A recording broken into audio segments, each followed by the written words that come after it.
You never show up late, and you don't make mistakes. I'm not in a hurry, no. I'm walking at your pace, 'cause you showed a better way.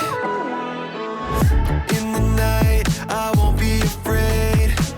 You're by my side, so I know I'm okay. So I will sing at the top of my lungs, the loudest praise, and it goes like, hey, you never change. Your love is strong and it won't fade away. And oh, you never let go. Every day I will sing your praise. I will sing your praise. Praise, praise. I will sing your praise. Praise. My maker, yeah, you are. You call me by my name since before the earth was made. The whole world's creator, yeah. You put the stars in space and the smile on my face. In the night, I won't be afraid. You're by my side, so I know I'm okay. So I will sing at the top of my lungs, the loudest praise, and it goes like, hey, you never change. Your love is strong and it won't fade away. And oh, you never let go. Every day I will sing your praise. I will sing your praise. Praise, praise. I will sing your praise. Praise.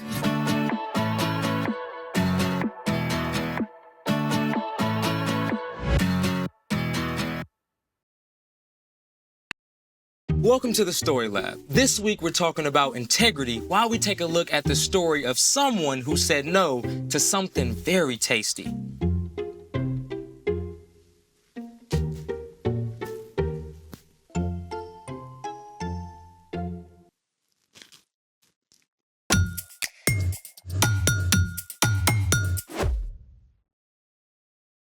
Hey, I'm Carter. And I'm Zeke. We're talking about integrity, which is choosing to be truthful in whatever you say and do.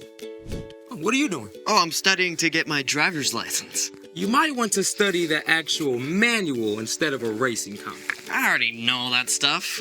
Really? Yeah, I probably know more about driving than you do. That sounds like a challenge. Let's do it. It's time to play Driver's License Dry Run. Dry run? Like a practice test for the real thing.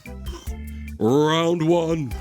How much faster than the posted speed limit can you drive on the highway? Oh, I know this. You can go as fast as you want as long as someone else is driving faster. That is incorrect. It is never legal to go faster than the posted speed limit. That is the correct answer. Okay, ask another one. I've got this. Round 2. When is it okay to drive past a stop sign without stopping? If you're late for school and you don't see anyone coming. That is incorrect. It is never okay to drive through a stop sign without stopping. That is the correct answer. Come on, these are trick questions, obviously. Actually, these are pretty basic.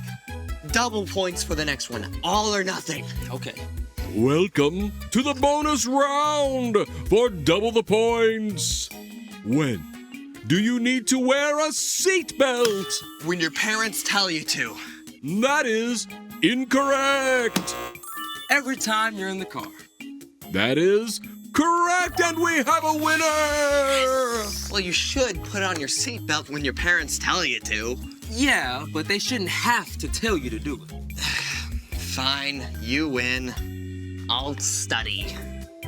Good. Hey, that's my snack. Speaking of snacks, it's time for The story before the story. Today, we're in the Old Testament, the book of Daniel. God had a plan to bless the whole world through one family, the Israelites. But God's people kept turning away from God, It seemed every good king who led the people to follow God's laws was followed by a foolish king who led the people to do terrible, wrong things. At last, God's people were attacked by Nebuchadnezzar, the king of Babylon, which is where our story starts. Take it away. Hey everyone, I'm Brian. Over and over, the kings who led God's people turned away from God. Finally, they were conquered by King Nebuchadnezzar of Babylon.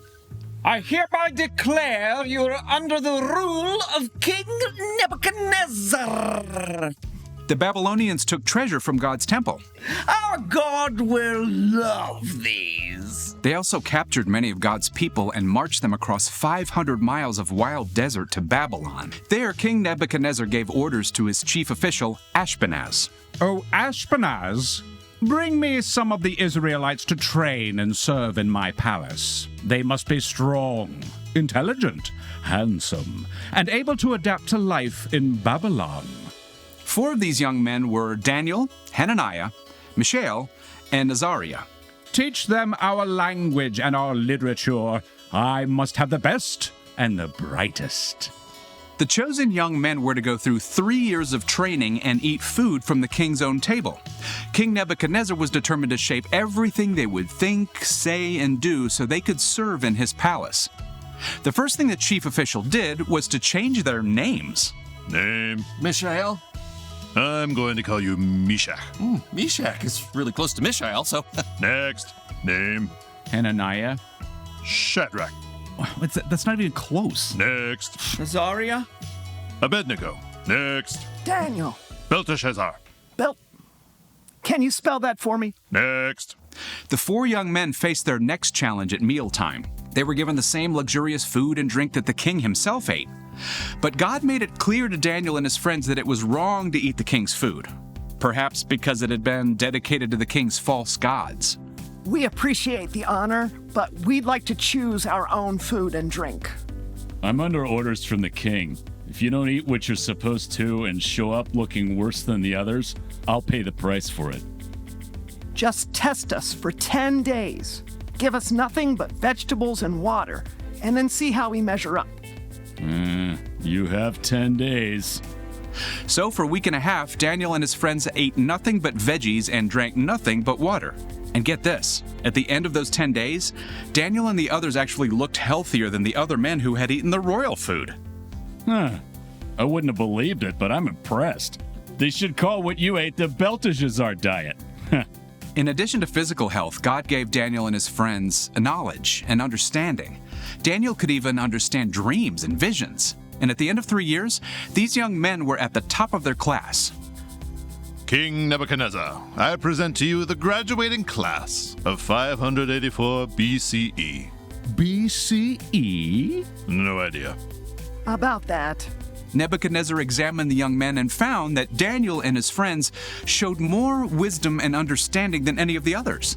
What lives if it is fed, but dies if you give it a drink? That would be fire. Amazing! When King Nebuchadnezzar asked Daniel and his friends for advice, he found it to be 10 times better than that of his other advisors. He gave the young men important roles, and they served him for many years. The end. Wow. Daniel and his friends were ripped away from everything they knew. And then asked to do something they knew wasn't right. Yeah, that must have been some serious pressure, you know? But they still chose to honor God. So, what's our part in the story? Well, Daniel and his friends made a choice to do the right thing, even when they were in a brand new place where it would have been a lot easier to just go with the flow. It can be super hard not to just do what everyone else is doing. Even when we know it's not right. Yeah, you'll often have a chance to make a choice between what's easy and what's right. You might be hanging out with friends who want to watch a movie you know your parents would say no to. It would be super easy to just go along with it and watch it anyway. But you can choose to make a stand and not watch, even if your friends do. Or you might be taking a test that's super important to your grade. And if you just glance over, you could check your answers on a neighbor's paper. You can choose to keep your eyes on your own work, even if it's hard. Yeah, doing the right thing can be tough sometimes, but when you follow Jesus, God sends the Holy Spirit to be with you. Anytime you're struggling to do the right thing, you can ask God for help. Then you can make a wise choice, no matter where you are. Just like Daniel and his friends, you can stand up to stand out. Stand up to stand out. I like that. Yeah, pretty good, isn't it? Yeah. You got it. See you next time. So, here's the thing. Do what's right wherever you are. Want me to help you study? That'd be great. Ooh. So maybe cookies aren't exactly wrong, but after 2, there might be a wiser choice.